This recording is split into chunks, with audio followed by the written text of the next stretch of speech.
Hello everyone. In this module, we are going to study a topic from ninth class History, second chapter, Socialism in Europe and Russian Revolution.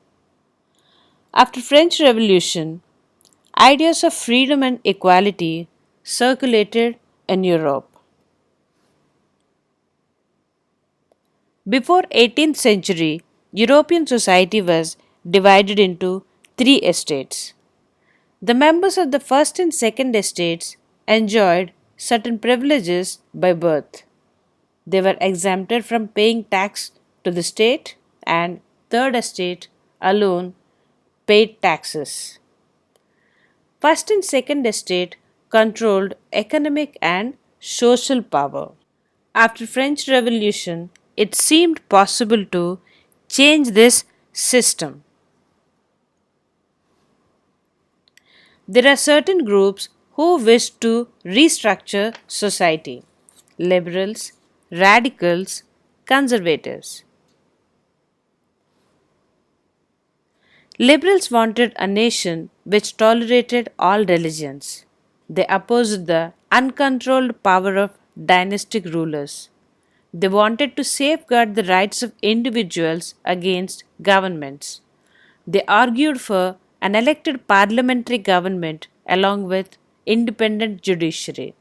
These ideals seemed to be democratic, but liberals were not democrats as they did not believe in universal adult franchise.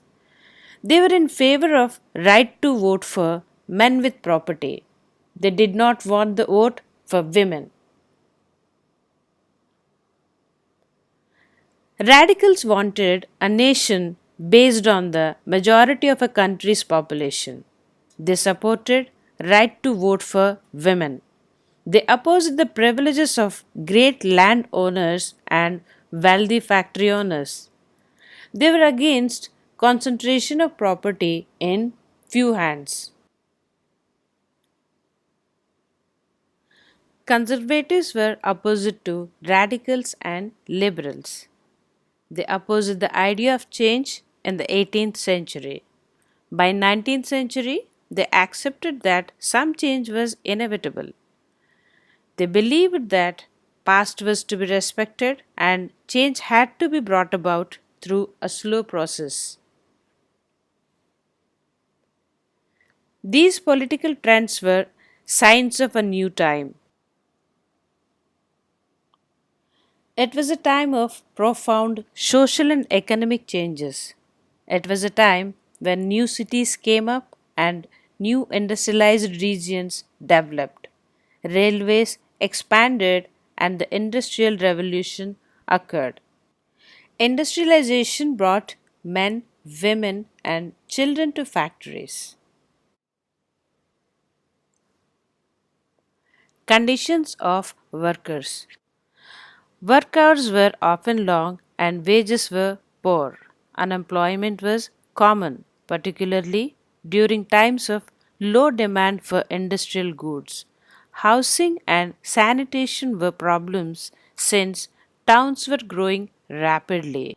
Many working men and women who wanted changes in the world rallied around liberal and radical groups and parties in the early 19th century. Some nationalists, liberals, and radicals wanted revolutions to put an end to the kind of governments established in Europe in 1815. In France, Italy, Germany, and Russia, they became revolutionaries and worked to overthrow the existing monarchs. Nationalists talked of revolutions that would create nations where all citizens would have equal rights.